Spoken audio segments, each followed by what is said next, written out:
jaga, menyertai, menopang, menguatkan kita sampai kita ada di hari yang pertama di bulan Desember 2024. Sekali lagi beri kemuliaan bagi Allah kita yang betul baik.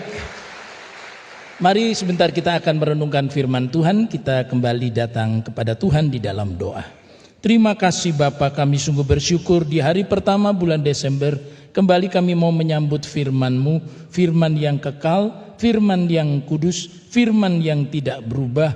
Biarlah mengubah kami, memperbaharui kami menjadi pribadi-pribadi yang semakin menyenangkan hati Tuhan. Kau tolong hamba-Mu, Roh Kudus-Mu Bapa, biarlah kiranya menolong hamba dan kami sekalian menjadi pelaku firman yang setia. Di dalam nama Tuhan Yesus Kristus kami berdoa. Haleluya.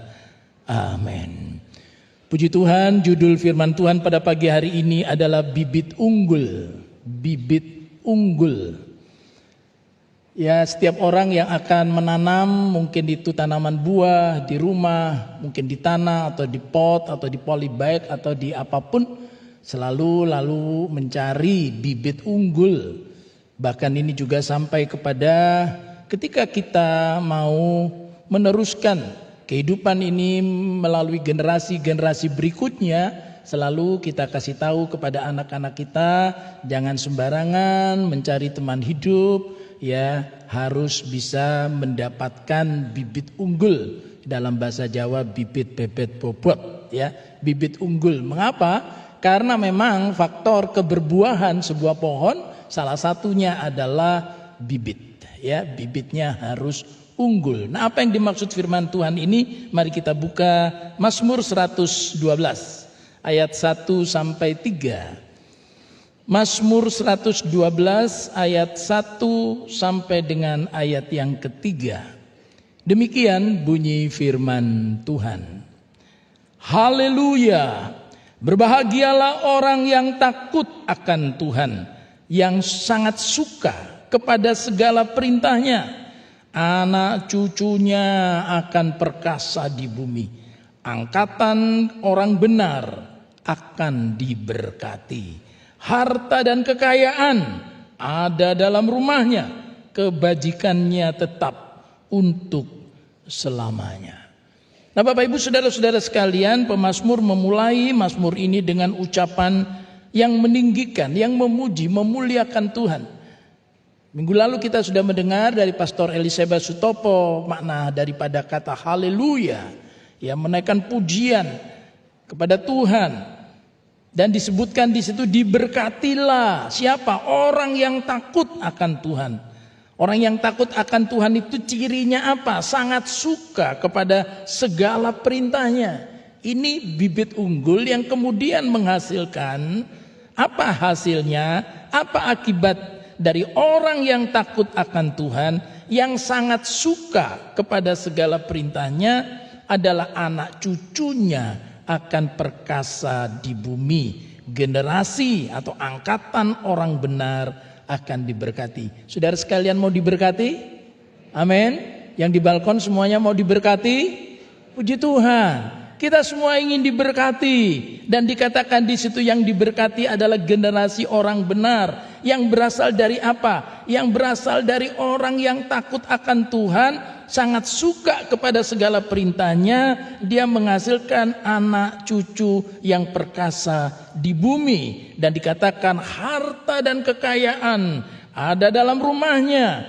Tetapi tidak cukup harta kekayaan itu dinikmati sendiri, melainkan ada bentuk yang lain, bahwa harta kekayaan itu kemudian dibagikan dalam bentuk apa? Kebajikan. Kebajikannya tetap untuk selamanya. Nah, ini adalah prinsip firman Tuhan yang harus kita pegang. Ya, bahwa kalau kita ingin diberkati, maka kita harus hidup sebagai orang benar. Dari mana kita bisa hidup sebagai orang benar jika kita memiliki generasi di atas kita yang juga takut akan Tuhan, yang suka akan perintahnya. Sebaliknya, ketika kita menghasilkan anak cucu ke bawah, maka kita menjadi inspirasi bagi mereka. Kita menunjukkan kehidupan kita sebagai orang takut akan Tuhan. Anak cucu kita akan perkasa di bumi. Harta kekayaan ada dalam rumah kita dan dari hidup kita mengalir kebajikan. Ini prinsip. Nah, sekarang prinsip ini harus dinyatakan dalam kehidupan nyata. Sebab jika tidak, ya sudah, hanya tinggal prinsip saja di awang-awang. Nah, untuk bisa melihat ini dalam dunia nyata kita perlu sebuah contoh. Bapak Ibu saudara-saudara sekalian, saya ambilkan sebuah contoh dalam Perjanjian Lama, seorang yang bernama Boas. Boas. Nah, kisah tentang Boas ada di dalam kitab Rut. Kalau kita membuka kitab Rut, namanya kitab Rut, maka tokoh di sana adalah Rut. Tetapi ada tokoh lain di situ yang tidak kalah pentingnya yang bernama Boas. Arti nama Boas adalah kekuatan dan kecepatan, atau kalau digabung menjadi ketangkasan. Ya, dulu waktu masih SD saya belajar matematika, nama bukunya Cerdas Tangkas gitu ya. Cerdas Tangkas, bukan cerdas lelet. Sebab ada yang cerdas tapi lelet gitu ya. Cerdas tapi lama sekali. Sebaliknya bukan tangkas tapi gerusa-gerusu juga bukan. Ya, tangkas tapi ngawur bukan, ya, cerdas dan tangkas. Nah, itu Boas. Nah, Boas dikenal sebagai orang yang dikatakan tadi dalam Mazmur itu, yang takut akan Tuhan, yang suka akan segala perintahnya. Wujudnya apa? Setia. Nah, Boas tinggal di sebuah kota kecil di Bethlehem Yehuda, yaitu Bethlehem Yehuda, kota kecil yang ada di daerah Yehuda, dan dia adalah seorang petani sebenarnya. Ya, dia punya lahan pertanian dan dia adalah orang yang setia. Mengapa? Karena satu kali datang kelaparan di seluruh negeri Israel. Nah, kalau sudah kelaparan datang atas seluruh negeri, paceklik datang atas seluruh negeri, maka penduduknya termasuk yang di Bethlehem Yehuda itu tinggal memilih, mengambil keputusan apa. Ketika Bethlehem, karena nama Bethlehem itu berarti rumah roti, tetapi kali itu rotinya nggak ada, tinggal raknya saja. Rotinya sudah nggak ada, tinggal rak-raknya saja, nggak ada lagi rotinya.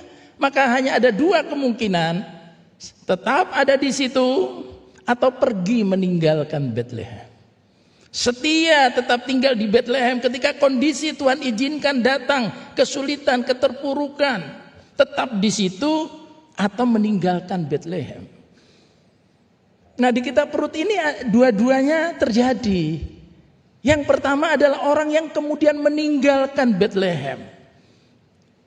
Ya, dengan segala perhitungan orang ini sudah berpikir, ngapain aku di Bethlehem? Kalau Bethlehem sedang berkelimpahan sih oke. Tapi sekarang sedang mengalami kesulitan, ngapain aku tetap di sini? Kenapa tidak, tanda petik, menggunakan akal budi cerdas, mencari something better atau another place, ya, another better place, tempat yang lebih baik. Mana? Tola lihat kondisi sekitar. Oh, Moab. Nah, kemudian orang ini bersama dengan keluarganya, dia dengan istri dan dua anak laki-lakinya pindah ke Moab, meninggalkan Bethlehem. Nah, apakah kemudian orang ini yang namanya Elimelek mendapatkan sesuatu yang betul lebih baik di Moab? Oh, tidak. Apa yang dia pikirkan sesuatu yang lebih baik ternyata justru lebih buruk. Elimelek ada di Moab bersama dengan Naomi, kedua anaknya Mahlon dan Kilion. Elimelek mati, Mahlon mati, Kilion mati, tertinggallah Naomi. Ini adalah orang yang pertama yang saya katakan tadi mengambil keputusan yang keliru. Dia tidak setia untuk tetap tinggal di Bethlehem. Beda dengan Boas. Tidak ada kisah Boas meninggalkan Bethlehem. Boas tetap stay, tetap tinggal di Bethlehem. Kondisi tidak enak, kondisi tidak nyaman, kondisi yang ada itu kelaparan, kesulitan, tapi Boas tetap di situ. Mengapa? Karena Boas tahu keberadaannya bukan hanya untuk dirinya. Boas kaya, Elimelek juga kaya, dua-duanya orang kaya, orang berada. Boas tinggal di situ karena dia berpikir, satu, saya masih bisa tetap eksis. dengan mungkin stok makanan, persediaan, harta benda yang ada, oke lah. Karena biasanya ketika datang kelaparan, musim paceklik seperti itu sudah diperhitungkan tidak akan lama. Jalan menurun itu sedikit saja, setelah itu pasti naik lagi. Mana Bapak Ibu dalam kehidupan ini, walaupun kita mau pergi ke gunung, ke daratan tinggi jalannya naik terus begini, enggak. Ya pasti ada turunnya dikit, naik lagi, turun, naik lagi. Sehingga ketika naik kita bersyukur. Bagaimana kalau turun? Tetap setia? Bagaimana kalau kondisinya itu sedang mengalami paceklik? Tetap setia? Ini kalau dinyatakan dalam keluarga juga begitu. Jangan sampai ada uang abang sayang, tidak ada uang abang tetap disayang dong. Tetap disayang. Sekarang kan ngomongnya ayang. Jadi mau ada uang, tidak ada uang, ekonomi sedang baik, ekonomi sedang terpuruk, kondisi kan janjinya di depan altar. Aku mengasihi dan melayanimu dalam suka maupun duka, kelimpahan atau kekurangan, sehat maupun sakit, hingga kematian memisahkan kita. Itu janji setia, ikrar di hadapan Tuhan, disaksikan keluarga dan seluruh jemaat yang hadir. Itu janji ikrar. Nah, tetapi kita lihat sekarang banyak orang tidak setia lagi. Termasuk juga di gereja lokal. Ya. Karena sekarang ini banyak orang, Bapak Ibu, saudara-saudara sekalian, beribadah kepada Tuhan itu tapi lihatnya tuh lihat figur. Bukan lihat Tuhan. Nah, lihat figur. Nah, ketika figurnya yang dia idolakan, yang dia idam-idamkan, yang dia puja, yang dia begitu terpesona itu kemudian karena satu dan lain hal tidak dapat lagi memberikan makanan rohani kepadanya di gereja tertentu. Ya kemudian saudara-saudara, ya sekarang gereja dianggap seperti rumah makan. Kalau dulu tuh bengkel. Saya ini rusak. Saya ini tidak benar. Saya datang kepada Tuhan untuk diperbaiki. Ya, sekarang pergi ke gereja tidak enak, pergi cari yang lain. Tidak enak makanannya, pergi cari yang lain. Udah beda. Ya, kesetiaan sekarang itu sesuai dengan firman Tuhan katakan sudah barang langka. Setia kepada Tuhan itu wujudnya setia kepada gereja di tempat di mana Tuhan tempatkan kita. Dalam keluarga kita setia pada pasangan kita. Di tempat pekerjaan juga kita setia di perusahaan di mana Tuhan tempatkan kita. Kecuali memang Tuhan yang meminta kita untuk tidak di situ karena Tuhan sedang mengangkat kita. Itu bisa terjadi, ya. Tetapi bukan karena keinginan daging, itu kayaknya sana lebih baik. Satu kali saya berjumpa dengan salah seorang jemaat yang bekerja di sebuah perusahaan dan perusahaannya itu sedang mengalami decline, ya, penurunan yang luar biasa. Lalu saya tanya, Pak, Bapak tetap di situ? Bapak tidak pindah ke perusahaan lain yang lebih baik? Enggak, Pak Petrus. Kenapa? Begini loh, Pak. Saya itu diajar oleh orang tua saya. Kamu itu mesti punya yang namanya itu apa ya? Hati yang mengerti budi. Ya orang Tionghoa sih bilang liang sim, punya hati yang tahu balas budi. Dulu Pak, pemilik perusahaan ini yang mengangkat saya. Dulu saya tidak punya pekerjaan, saya diberi pekerjaan, dan kan bertahun-tahun saya bisa berkeluarga, dia tolong saat saya berkeluarga. Saya waktu itu membutuhkan seperti tempat tinggal, bos saya ini baik sekali, nalangi dulu untuk tempat tinggal, kemudian dipotong dari bayaran saya. Nah sekarang perusahaan sedang menurun, masa saya tinggal toh Pak? Lalu saya peluk dia, bagus, itu betul, itu jemaat Pringgading namanya ya. Dan betul sudah tak lama kemudian perusahaannya pulih. Dan kalau saudara yang menjadi pemilik daripada perusahaan ini punya anak buah kayak gini ini, wah saudara-saudara pasti kemudian diberi reward. Wah kamu setia benar ya. Waktu perusahaan mumbul kamu di sini. Waktu perusahaan mengalami decline, penurunan omset yang luar biasa, kamu tetap di sini, luar biasa. Nah bagaimana generasi Z? Halo, yang ada di balkon, generasi muda. Karena sekarang dikenal generasi Z itu kesetiaannya itu loh. Ya, ndak enak dikit pergi, ndak enak dikit pergi itu bagaimana? Nah ini Boas itu bibit unggul kesetiaan. Dia tetap tidak meninggalkan Bethlehem. Ada lagu Pentakosta lama, jangan kau tinggalkan Bethlehem jika engkau tidak mau jatuh. Jangan tinggalkan Tuhan. Situasi apapun yang terjadi, Tuhan tetap Tuhan, tidak akan meninggalkan dia. Ambil keputusan mengikut Yesus, mengiring Yesus selamanya. Ya. Karena bisa saja datang yang disebut masa paceklik, tetapi Yesus pasti tetap setia. Dan masa itu hanya ujian untuk iman kita. Nah yang kedua, saudara-saudara, dikatakan tadi ada kebajikan. Bagaimana Boas? Wah, dia memiliki saudara-saudara kebajikan yang luar biasa. Perhatikan Rut pasal 2 ayat 4. Rut pasal 2 ayat 4, lalu datanglah Boas dari Bethlehem ke ladang yang berada di dekat Bethlehem itu. Ia berkata kepada penyabit-penyabit itu, Tuhan kiranya menyertai kamu. Jawab mereka kepadanya, Tuhan kiranya memberkati Tuhan. Wah luar biasa ya. Relasi yang baik sekali antara pimpinan dan anak buah, antara tuan dan orang-orang yang bekerja di ladangnya.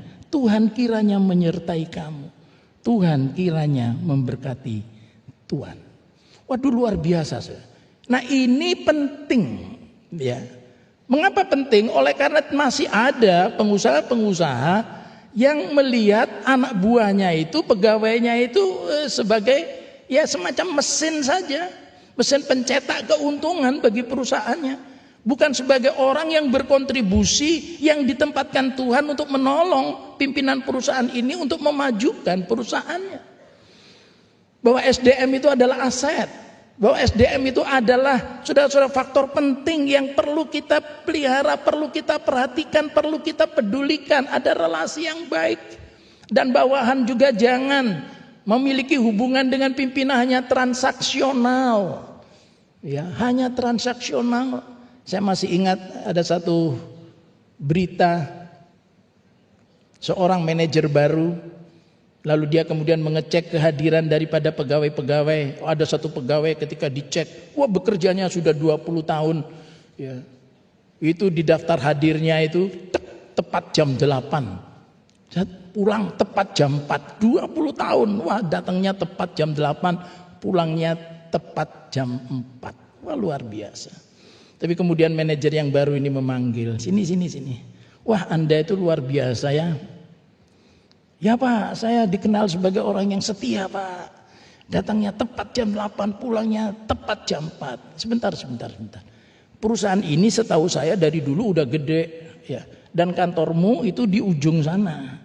Lah kalau kamu jegleknya di depan jam 4, lalu kamu jalan kaki menuju ke kantormu yang pojok sana itu 5 menit. Jadi kamu mulai kerja 4:05. Sudah korupsi jam 8:05. Datang jam 8, absen 8:05 lagi kerja. Pulangnya, lah kamu kok bisa jeglek jam 4? Berarti sudah meninggalkan mejamu 4:05. Jam 4 absen pulang. Berarti sehari kamu korupsi 10 menit. Lah kerja 20 tahun korupsinya berapa menit? Halo? Mestinya datangnya jegleknya itu 4:05. Jalan sampai mejamu kerja jam 8. Mestinya jam 8:05. Pulangnya mestinya jegleknya jam 4:05. Karena kamu ninggalkan mejamu jam 4, jalan 5 menit, 4:05. Itu baru yang benar. Waduh Pak, jadi saya keliru ya, keliru. Nah Bapak Ibu Saudara sekalian, jangan sampai hanya hubungannya itu cuma transaksional, tapi relasional. Ya, jangan cuma saya dibayar segini kok, nggak bisa. Kita harus melihatnya sebagai ada karya Tuhan di situ. Tuhan memberkati engkau, ya. Tuhan memberkati engkau. Belakangan juga ada tayangan di media sosial dimarahi sama bosnya. Nunduk waktu dimarahin nunduk. Begitu bosnya pergi, nah itu padahal ada kameranya di sini ya. Coba sudah ya. Nah Bapak Ibu saudara-saudara sekalian, baik hati kepada karyawan, orang yang ditempatkan Tuhan menolong kita. Dan yang kedua saudara, dia juga baik hati untuk orang asing. Ada Rut yang waktu itu memungut butir-butir jelai. Nah Boas ini tidak ngerti, jadi dia tanya, itu siapa tuh cewek satu tuh? Oh itu Rut Pak. Loh siapa dia? Dia perempuan Moab, dijelaskan ya dalam kitab Rut. Kalau saudara baca dijelaskan Pak, itu Rut itu orang Moab, orang asing.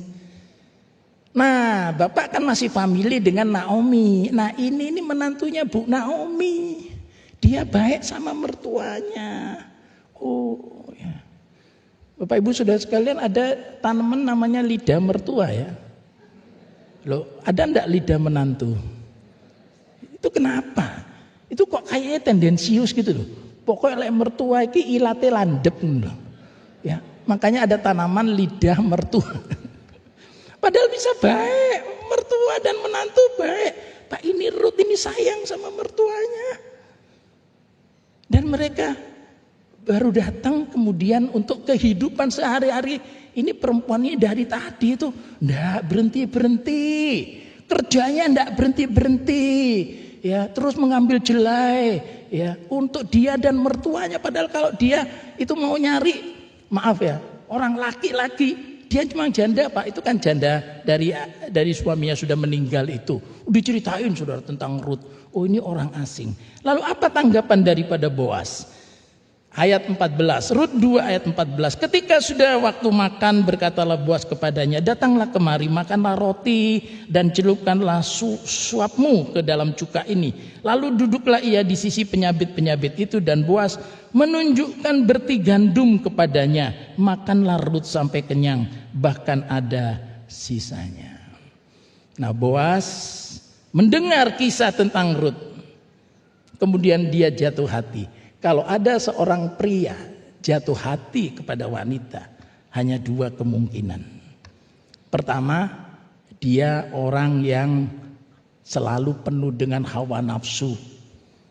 Melihat Rut cantik, hanya lihat postur tubuhnya, lihat wajahnya, lihat bodinya. Waduh itu lek dadi bojoku gitu ya. Tetapi apakah Boas begitu? Saya ragu. Dia mendengar tentang Rut dan dia memberikan pernyataan kepada Rut, aku kagum padamu. Karena mestinya ketika engkau sebagai perempuan di Moab, ketika sudah suamimu mati, seperti halnya iparmu Orpa, ya mesti cari suami lagi cepatlah, apalagi masih janda muda. Tapi kenapa kamu sampai mau ikut kepada Naomi? Luar biasa kamu. Aku kagum. Nah atas kekagumanku itulah kamu boleh ya diberi saudara-saudara bukan hanya makanan dari jelai tapi dari gandum. Berti gandum ditunjukkan padanya, makanlah Rut sampai kenyang, bahkan ada sisanya. Ada kebajikan dari Boas kepada orang asing tapi dengan motivasi yang benar. Motivasi yang benar. Karena ada orang mengasihi tapi motivasinya keliru. Dasarnya keliru, bukan dengan dasar yang benar, tapi keliru. Ada satu anak Tuhan, dia kerjanya keliling-keliling, ya, sampai di sebuah kota. Lalu dia lihat di pojok ada seorang perempuan menangis, dideketi. Cik, kenapa kok tadi saya lihat kok menangis? Saya sedih Pak, sedih dengan kehidupan saya. Berat Pak hidup ini. Oh ya, kenapa? Saya mencari hidup sebagai seorang PSK Pak. Itu lembah hitam Pak. Saya mau meninggalkan tempat itu Pak. Asal ada yang mau ngopeni saya Pak. Lalu anak Tuhan ini bilang, kasihan ya. Oh dia merasa ada kasih. Oh Tuhan kasihan dia. Kasihan tak ingoni. Loh ini betul loh. Padahal dia sudah punya istri. Nah itu jadi ingon-ingon di kota lain itu. Coba. Mengasihi tapi keliru. Ayub. Loh ini kalau sudah bicara Ayub. Ayub juga begitu. Ayub seorang laki-laki. Dia lihat ada janda-janda yang sudah ditinggal oleh suaminya. Lalu dikatakan Ayub ingin menyenangkan hati janda-janda. Tapi bukan menikahinya. Tetapi memberinya pekerjaan sehingga janda itu kemudian bisa menghidupi keluarganya. Nah, ada kasih, tapi kasih tidak dalam kebenaran, kasih tidak dalam kekudusan. Nah, Boas itu sebagai orang yang takut akan Tuhan, dia kagum terhadap orang dari bangsa lain yang mau menjadikan Tuhan Allah Israel, Allah Abraham, Ishak dan Yakub sebagai Tuhannya. Itu yang luar biasa, yang menggerakkan hati Boas untuk berbuat baik kepada Ruth. Bahwa kemudian saudara-saudara dia mendapatkan Ruth, itu cerita berikutnya. Mengapa? Karena ada bagian ketiga, bahwa Boas adalah orang yang visioner. Dia memandang ke depan. Apa artinya? Seorang yang takut akan Tuhan, dia selalu memiliki pandangan ke depan kepada sesuatu yang lebih baik yang Tuhan sediakan. Orang yang visioner, pertama saudara, dia punya etika yang tinggi. Karena waktu itu Naomi mau menjual lahan, tanah milik pusaka warisan dari suaminya. Nah, ketika dia akan menjual, maka ada urutannya, saudara. Urutannya adalah harus kepada pihak keluarga dulu. Nah, di pihak keluarga itu ada istilah penebus. Nah, Boas itu layak memenuhi syarat untuk menebus tanah itu. Tetapi sebelum Boas ada penebus yang lain. Nah, Boas tahu etika. Orang yang takut akan Tuhan, orang yang melayani Tuhan, beribadah kepada Tuhan, tahu etika, tidak sembarangan. Dan Boas dia menjaga etika ini. Dia katakan kepada Ruth, nanti kita akan bicara-bicara, tapi ini ada satu yang akan menebus dia dulu. Dia bersedia tidak nebus lahan dari Naomi. Lalu kemudian sudah diadakan satu pertemuan di pintu gerbang, itu disebut sebagai rapat ya, antar pebisnis begitu, dan juga rapat keluarga di situ. Lalu Boas berkata, begini saudara-saudara, ada saksi, datangkan saksi. Wah, luar biasa ini Boas ya. Ini keluarga kita yang namanya Naomi akan menjual harta milik pusakanya. Silakan Bapak sebagai penebus pertama, bersediakah? Oh, dia mengatakan, saya bersedia. Baik, kalau Bapak bersedia berarti lahannya itu Bapak tebus, berikut dengan Ruth. Supaya apa? Supaya ditegakkan nama bagi keluarga Ruth, bagi keluarga Naomi, bagi keluarga Elimelek. Jadi Bapak harus ngambil Ruth sekalian, itu aturan waktu itu. Lalu penebus itu bilang enggak. Kalau harus juga ikut-ikutan Ruth, enggak, tidak. Oke, kalau Bapak tidak, sekarang saya. Nah, sudah ini adalah etika. Silakan. Perkara kemudian dari penebus itu tidak bersedia, baru diserahkan kepada dia, kepada Boas. Lalu Boas baru menyanggupi, oke, kalau Anda berkeberatan, saya akan menebusnya. Dan disaksikan, saudara-saudara sekalian adalah saksi bahwa karena penebus ini tidak bersedia menebus, maka saya yang menggantikannya. Saya menebus. Dengan menebus itu maka Ruth itu sekalian menjadi istri saya.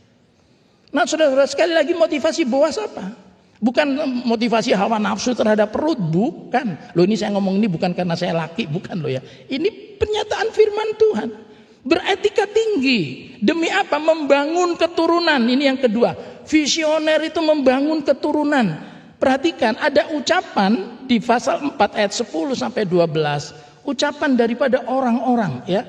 Daripada Boas itu. Lalu ayat yang ke-11 saya bacakan. Dan seluruh orang banyak yang hadir di pintu gerbang. Dan para tua-tua berkata, kamilah menjadi saksi. Tuhan kiranya membuat perempuan yang akan masuk ke dalam rumahmu itu sama seperti Rahel dan Lea. Yang keduanya telah membangunkan umat Israel. Biarlah engkau menjadi makmur di Efrata. Dan biarlah namamu termasyur di Bethlehem. Keturunanmu kiranya menjadi seperti keturunan Peres yang dilahirkan Tamar bagi Yehuda. Oleh karena anak-anak yang akan diberikan Tuhan kepadamu dari perempuan muda ini. Mendapatkan konfirmasi dari orang-orang tua-tua di sekitarnya. Waduh, Boas, kamu hebat. Kamu hebat. Nah, perhatikan saudara, disebutkan nama-nama beberapa orang. Biarlah kiranya perempuan itu sama seperti Rahel dan Lea. Rahel istri Pak Lukas, Lea istri Pak Indrawan. Tidak ada di situ Yohana, tidak ada istri saya. Biarlah sama seperti Rahel dan Lea. Ya kalau kita lihat di Alkitab saudara ya, Rahel dan Lea itu orang-orang yang luar biasa, menghasilkan keturunan-keturunan yang kemudian menjadi suku Israel, bibit-bibit unggul yang luar biasa. Dan kemudian dikatakan ada nama lain di situ, Peres, yang dilahirkan Tamar bagi Yehuda. Siapa Tamar? Orang perempuan yang waktu itu saudara adalah menantu daripada Yehuda. Kemudian suaminya itu mati karena dihukum oleh Tuhan. Lalu Yehuda berkata kepada adiknya Onan, kakakmu mati. Ini Tamar ini adalah janda dari kakakmu. Kamu harus mengawini dia supaya ditegakkan keturunan bagi kakakmu, bagi Tapi Onan tidak mau. Kok enak? Nanti menghasilkan anak-anaknya bukan atas nama saya, tapi atas nama kakak saya. Lalu semua nanti pusakanya atas nama kakak saya. Nggak bisa. Onan kemudian sudah berbuat jahat. Dari situ muncul istilah onani, maaf ya. Itu perbuatan jahat di hadapan Tuhan karena tidak mau menegakkan keturunan bagi saudaranya. Dengan kata lain, tidak mau saudara namanya dilupakan demi kemajuan bersama.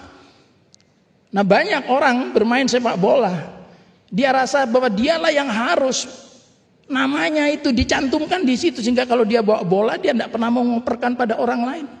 Tapi pemain sepak bola yang baik dia akan operkan kepada orang lain, walaupun lalu orang lain yang ngegolkan, tidak masalah, itu kemenangan tim. Mungkin dia terlupakan, bisa jadi, tidak mengapa. Nah, Boas adalah orang yang mau menegakkan keturunan berikutnya. Dan betul Bapak Ibu Saudara sekalian, kalau kita lihat di Matius pasal 1 ayat 5, mengakhiri renungan ini, Matius 1 ayat 5, Salmon memperanakkan Boas dari Rahab, Boas memperanakkan Obed dari Rut, Obed memperanakkan Isai, dan berikutnya nanti lahirlah juru selamat. Bapak Ibu Saudara-saudara sekalian, bibit unggul adalah orang yang setia. Bibit unggul adalah orang yang melakukan kebajikan. Bibit unggul adalah visioner. Dia hidup bukan hanya untuk menyenangkan diri sendiri, untuk menyenangkan dagingnya, tapi hidup untuk menjadi berkat bagi banyak orang. Boas menjadi berkat bagi banyak orang, menjadi contoh teladan bagi kita untuk tetap setia di masa-masa yang sulit, setia kepada Tuhan, tidak meninggalkan Bethlehem, tidak meninggalkan Tuhan, berbuat baik kepada karyawan. Menjelang akhir tahun, apresiasi apa yang Anda berikan kepada karyawan Anda, ya, dan juga kepada orang-orang yang menunjukkan saudara-saudara perhatian kasih kepada Tuhan kita. Dan visioner punya etika yang baik dan kemudian membangun keturunan-keturunan bagi bangsanya. Boas dimasukkan dalam deretan silsilah Yesus Kristus bersama dengan Rut karena dia adalah orang benar. Biarlah kiranya saudara-saudara memasuki bulan Desember ini, kita juga mau menjadi bibit unggul yang menghasilkan, yang menyampaikan kebenaran-kebenaran firman Tuhan. Dan firman Tuhan katakan kita diberkati, dan dari berkat itulah kita dapat melakukan banyak kebajikan dengan sayapmu.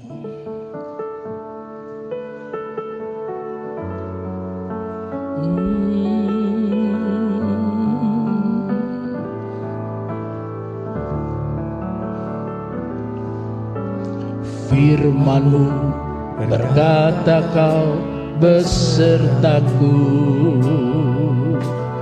maka kuat roh dan jiwaku. Tangan-Mu Tuhan selalu ku nantikan, di setiap langkah ku percaya. Dengan sayap-Mu ku akan terbang tinggi di tengah badai hidup. Ku tak menyerah, kau kunatan dan perlindungan bagiku, pertolongan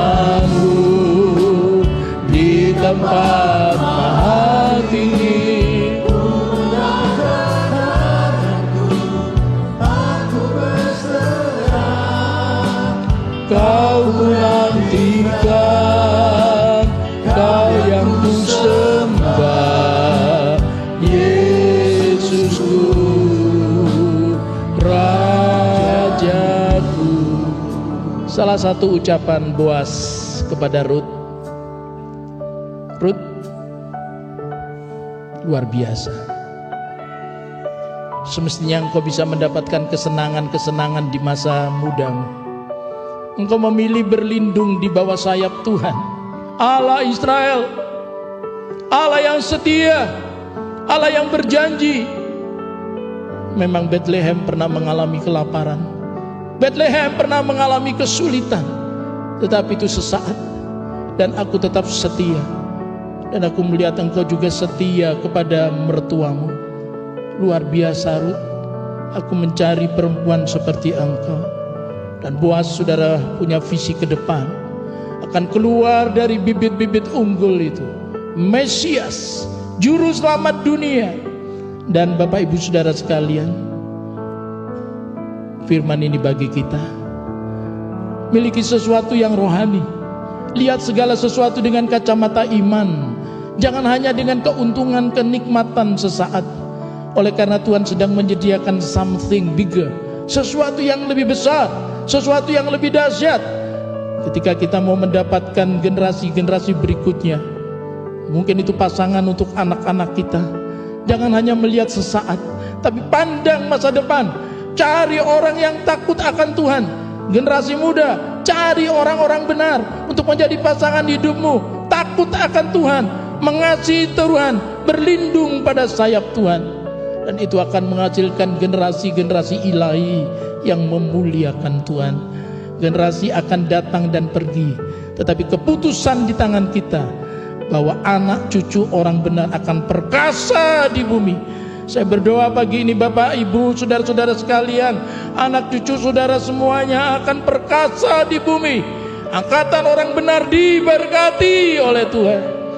Dan kita percaya hidup kita dan hidup generasi-generasi berikutnya senantiasa memuliakan Tuhan. Mari sekali lagi saya undang kita semua bangkit berdiri. Kita naikkan pujian ini. Firman-Mu ya Tuhan, dengan sayap-Mu kami akan terbang tinggi, melewati hari-hari yang penuh tantangan. Dengan sayap-Mu ku akan terbang tinggi, di tengah badai hidup ku tak menyerah. Kau kekuatan dan perlindungan bagiku, pertolongan-Mu di tempat mahal ini. Ku mengangkat tanganku, aku berserah. Kau ku nantikan, amin. Ku sembah Yesusku, Rajaku. Kau ku nantikan, Kau yang ku sembah. Katakan Yesusku, Rajaku. Biarlah kiranya kami semua didapati setia, kami semua didapati tetap hidup benar di hadapan Tuhan. Kami didapati sebagai orang yang melakukan kebajikan, dan kami didapati sebagai orang-orang yang memiliki pandangan jauh ke depan. Karena kami tahu Engkau sedang menyediakan masa depan yang lebih baik. Engkau berjanji bahwa Tuhan menyediakan masa depan bukan penuh kecelakaan, tetapi hari depan penuh dengan harapan. Dan kami percaya anak cucu kami diberkati Tuhan.